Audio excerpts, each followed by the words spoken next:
Pero alam mo po, marami pa na itong benepisyo sa ating katawan, ang guyabano. Anti-cancer na pala ito guys. Pati yung mga dahon niya, pwede siyang pakuluan.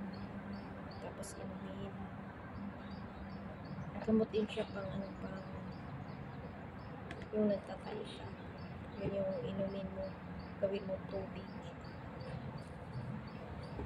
Marami siyang benepisyo sa ating katawan. Kaya maganda pala pag may tanim tayo sa ating katawan.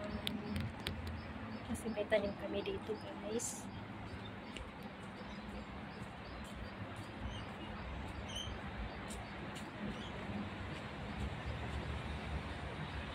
Yan ito guys, ang puno ng guyabano.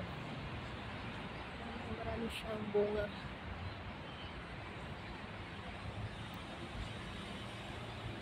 Tapos may langka din guys.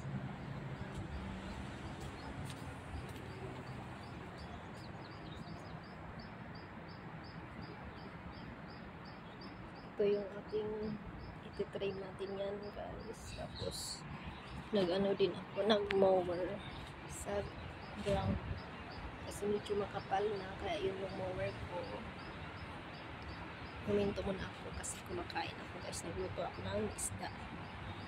Ngayon tapos na, ipagpatuloy ko ng aking pag-mower. Ito yung paligid.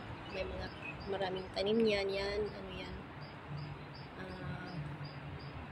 Kalabo pag sa Bisaya. May sili din ako maruhang guys.